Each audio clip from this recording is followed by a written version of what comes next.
Several months ago, I put out a call on a crochet Facebook group and I asked, how did you get into crochet? What has it come to mean to you? In other words, what's your story? And people answered with their stories.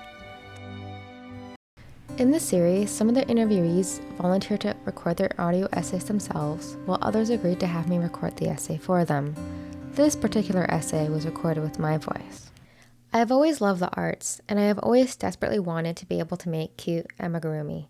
It all started when I was a child and saw an orange and yellow fish in my grandmother's knitting magazine. My grandmother used to make garments.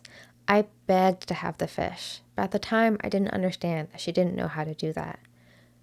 I never saw myself as an artist. In my culture, the arts aren't really valued, so I was never encouraged or supposed to be interested in that. But then we moved to Canada. And during our schooling, my younger brother became interested in the arts, so my mother encouraged him, but not me. I wanted desperately to be able to create, but I internalized that I never could and that I wasn't good enough. For the past few years, I have been going to craft fairs and buying amigurumi toys. I just love them so much. I tried learning knitting from one friend, and that was a disaster. I tried learning crochet from another, and that was also a disaster. So it made me think I just might not be any good, and I put it out of my mind for years. But last year, when I was on maternity leave, I had severe postpartum depression. I was browsing Facebook one day and saw the ads for the Woobles, and I thought to myself, why not?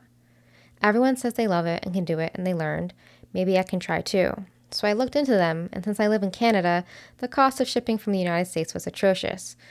I was just looking into it and trying to justify it when a lady that lives in my town posted about teaching crochet classes, but they were on Friday when my husband is at work, so I had nowhere to leave my baby. I thought it was a sign that I needed to put these silly thoughts of crocheting away. But I happened to mention it to my husband, and he encouraged me to sign up. He literally took time off Friday afternoons at work to be at home with our baby so I could go. I started going, and at first it was super frustrating, and I couldn't even remember how to make a slip knot to start a chain. But I kept trying and practicing. I desperately wanted to learn and make toys. I have this fantasy of being a grandmother that always has cookies baking and makes little toys for the little kids in the neighborhood. She is a rocker, and you can see her in good weather sitting outside and making up something. My first class was January 6, 2023. There were 8 classes of 2 hours each. At the end of them, I made my first amigurumi by myself, following a written pattern that had video help. I made the little monster in March.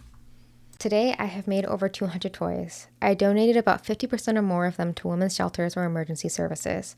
I have written my own patterns and published them for free. I specialize in no-sew designs. I give items away for free because I know what it's like to be poor and not to be able to afford nice things. Crochet gives me so much. I want to give back. I still don't view myself as an artist. It's a strange thing. I feel like an imposter at times, but I talk to other people and they are amazed at what I can do.